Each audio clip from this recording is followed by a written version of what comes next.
வணக்கம் அன்பான உறவுகள் அனைவருக்கும். இன்றைய நாள் நாங்கள் காணொலியில் பார்க்க போகிற விஷயம் என்ன அப்படின்னு சொன்னால், இந்த அஸ்வஸ்ம மனக்குறை விண்ணப்பம் சமர்ப்பித்தவங்களுக்கு என்ன நடந்துச்சு அப்படின்ற மாதிரியான விஷயங்கள் நிறைய பேர் கமெண்ட்டில் வந்து கேட்டுகிட்டே இருக்கிறீங்க. மனக்குறை விண்ணப்பம் செய்தவங்களுக்கு அடுத்தம் என்ன நடக்க போகுது அப்படின்ற மாதிரியான விஷயங்களை சொல்லுங்கன்னு சொல்லி, ஸோ உங்களுக்கான வீடியோவாக தான் இந்த வீடியோ வந்து அமைய போகுது. வீடியோ ஃபுல்லாக பாருங்கள். அதுக்கு முன்னாடி சேனலை வந்து சப்ஸ்கிரைப் பண்ணாமல் தான் நீங்கள் வந்து வீடியோ பார்த்துட்ருக்கீங்க அப்படின்னு சொன்னால் சேனலை வந்து சப்ஸ்கிரைப் பண்ணிக்கோங்க. அப்போ தான் நாங்கள் போடுற வீடியோஸ் எல்லாமே உங்களுக்கு உடனுக்குடன் கிடைக்கக்கூடியதாக இருக்கும். இந்த மனக்குறை தீர்க்கும் பொறிமுறை என்ன அப்படின்றத வந்து நாங்கள் பார்க்கலாம். அதாவது அஸ்வஸ்ம சமூக நலன்புரி கொடுப்பனவுகளை பெற்றுக்கொள்கிற வகையில் விண்ணப்பங்களை சமர்ப்பிச்சுட்டு முதல் கொடுப்பனவுகளை வழங்குறது வரைக்கும் பல்வேறு இடர்பாடுகள், வெவ்வேறு வழிகளில் பாதிக்கப்பட்ட அல்லது அசௌகரியங்களுக்கு உள்ளான பயனாளிகள், அப்புறமா பொதுமக்கள் உட்பட எல்லாரையுமே அந்த பங்குதாரர்களுக்கும் குறைகள் மற்றும் கோரிக்கைகள் எல்லாத்தையுமே சமர்ப்பித்து அதற்கான தீர்வுகளை பெறக்கூடிய ஒரு வழிமுறையாக தான் இது வந்து இருக்குது.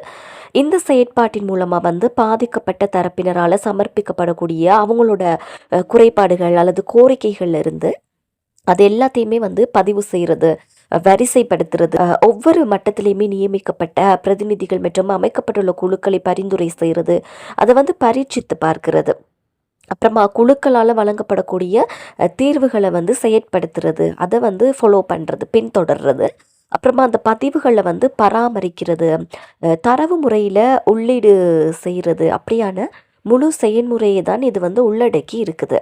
இந்த பொறிமுறை வந்து அஸ்வஸ்ம சமூக நலன்புரி நன்மைகள் திட்டத்தின் பயனாளிகளை பிரதிநிதித்துவப்படுத்தக்கூடிய ரொம்பவே குறைஞ்ச நிர்வாக அழகான கிராம உத்தியோகத்தர், அதாவது உங்கள் ஊரில் இருக்கக்கூடிய கிராம சேவகர் பிரிவில் இருக்கக்கூடிய பிரதேச செயலகம், அப்புறமா மாவட்ட செயலகம், தேசிய மட்டம், இப்படி ஒவ்வொரு மட்டத்தையும் உள்ளடக்கி தான் இது வந்து தயாரிக்கப்பட்டிருக்கு. இதன் மூலமாக தான் எங்களுடைய அந்த குறைநிறைகள் வந்து ஆய்வுக்கு உட்படுத்தப்படுது. இப்படியான குழுக்களை வந்து உள்ளடக்கி தான் இந்த மாதிரியான மனக்குறை விண்ணப்பங்கள் வந்து பரிசீலனைக்கு உட்படுத்தப்படுது.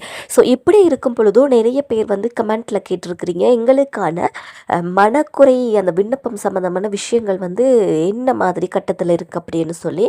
இப்போ நாங்கள் வந்து உறுதிப்படுத்தப்பட்ட தகவல்களை மட்டுமே உங்களுக்கு வந்து கொடுக்கறதால உண்மையான தகவல்கள் மட்டும்தான் உங்களை வந்து சேருது அப்படிங்கிறத வந்து நாங்கள் நினைவூட்டி கொள்றதுக்கு விரும்புகிறேன். இன்னுமே இந்த மனக்குறை விண்ணப்பம் சம்மந்தமான எந்த ஒரு விஷயமும் வந்து அவுட் பண்ணப்படலை. அப்படியான தகவல்கள் வரும் பட்சத்தில் நாங்கள் வந்து உங்களுக்கு அதை அறிய தருவோம் அப்படிங்கிறதுல எந்த சந்தேகமும் இல்லை. அதுக்கு நீங்கள் தொடர்ந்து நம்மளோட சேனலோட வந்து நீங்கள் இணைஞ்சிருக்கணும். அதுக்கு நீங்கள் சப்ஸ்கிரைப் பண்ணிவிட்டு அந்த பெல் பட்டன் ஆல் அப்படிங்கிறத வந்து கிளிக் பண்ணிக்கிட்டிங்கன்னா நாங்கள் போடுற வீடியோஸ் உங்களுக்கு நோட்டிஃபிகேஷன் மூலமாக வந்து சேரக்கூடிய வகையில் இருக்கும். சில இடங்கள், அதாவது யாழ்ப்பாணம், கிளிநொச்சி அப்படியான இடங்களில் வந்து இந்த முன்பு சொன்ன போல் இந்த குழுக்கள் எல்லாருமே சேர்ந்து சில ஆக்களை வச்சு இதுக்கான விழிப்புணர்வை வந்து வழங்குறாங்க. அதாவது ஒரு மக்கள் மத்தியில் போதுமான அளவு இதுக்கான ஒரு தெளிவு இருக்கணும் அப்படின்ற மாதிரியான விஷயங்களை சொல்லி இதுக்கான விழிப்புணர்வுகளை வந்து அரசு அதிபர்கள் ஊடாகவே சேர்ந்து வழங்கிட்டு வராங்க. நீங்கள் எந்த இடத்துல உள்ளவங்க, எந்த இடத்துல இருந்து இந்த கமெண்ட் வந்து பண்ணியிருக்கிறீங்க, எந்த ஊர் அப்படிங்கிறது வந்து தெரியல. ஆனால் ஓவராலாக நாங்கள் பார்க்குறப்போ இது தொடர்பான எந்த ஒரு தகவலும் இன்னுமே வெளிவரப்படலை.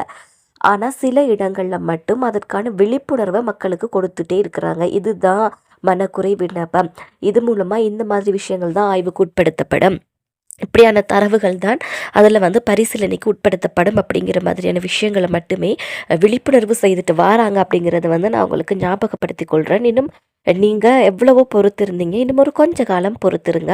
இதுக்கான தீர்வுகள் வந்து வெகு விரைவில் கிடைக்கப்பெறும் அப்படிங்கிறத வந்து நான் உங்களுக்கு சொல்லிக்கொள்கிறேன். அடுத்த மாதம், அதாவது ஜூன் மாதம் அளவில் இதுக்கான பெயர் பட்டியலும் வெளியிடப்படும்.